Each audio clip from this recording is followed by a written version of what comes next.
Today we have the pleasure of speaking with Nicolas Roye, the voice actor behind Toji Fushiguro in Jujutsu Kaisen and Teta Kiseki in Tokyo Revengers. Let's talk about Toji Fushiguro first. A man of few words but terrifying presence. How do you communicate so much intensity with so little dialogue? That's a really good question. It's a question I have a hard time answering, actually, because I have a really hard time romanticizing the preparation for some of these characters. I don't know how I do it.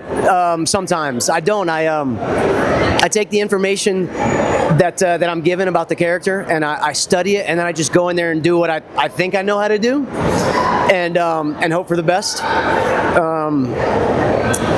Yeah, it's a really good question. I wish I was great at answering that question, but romanticizing like the way that I perform characters has always been hard for me. I can't put it into words.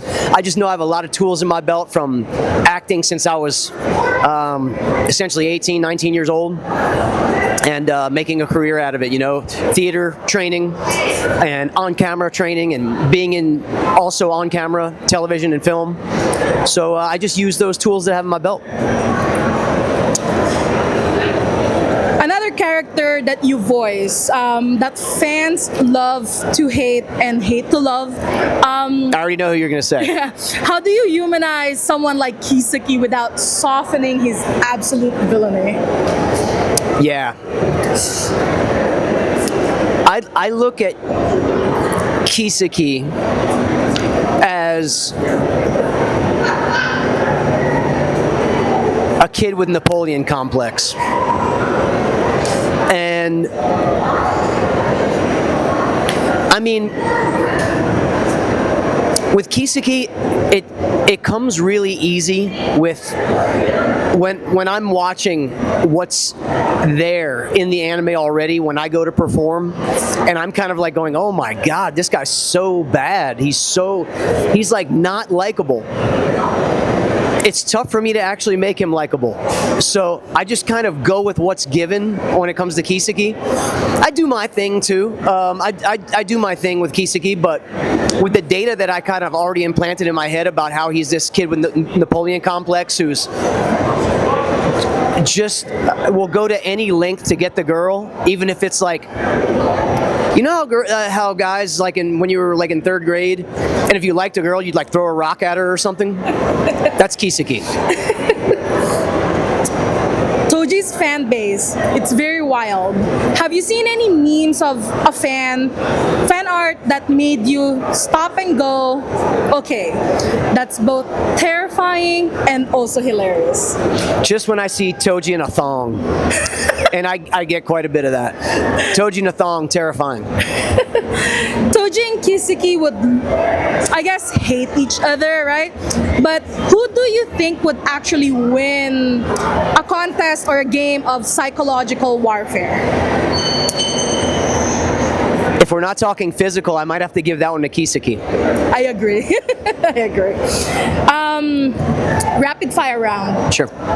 More dangerous dinner guest, Toji or Kiseki? Kiseki. You get stuck in a time loop with one of your characters. Who's the last one you'd want figuring it out with?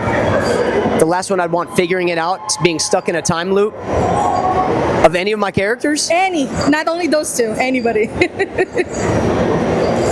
Oh my god.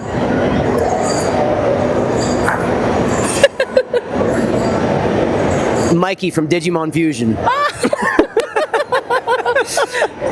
Okay, I see that. More satisfying to perform in a booth, a calm threat or an unhinged scream? A calm threat. Describe these two in one word each. Toji? Deadly. Kiseki? Rotten.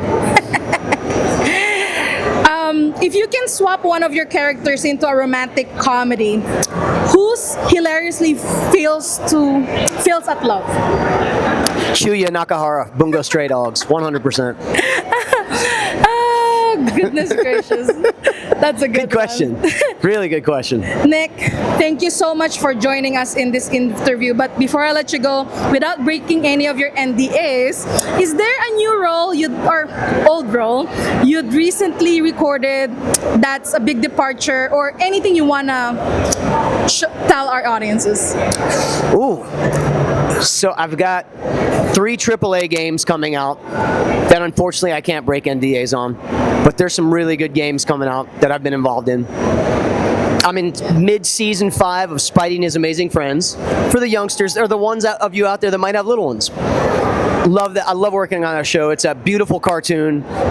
Spreads a great message. I've been Spidey's supercomputer for going on 5 years now. His supercomputer named Webster. And then, if anybody hasn't seen it, season 2 of Tower of God. I voiced a character named Hots in there, and then I voiced the other guy that is always sleeping. And then there's more to come on some of these anime that I'm sure there's more Bungo Stray Dogs you guys are going to see. And the Jujutsu Kaisen Hidden Inventory movie is coming out in July in theaters, so go check it out. Thank you so much, Nicholas, for joining us for this interview. We appreciate your insight, and we hope to see more of you. Thank you, CeeCee. You're the best. Thank you.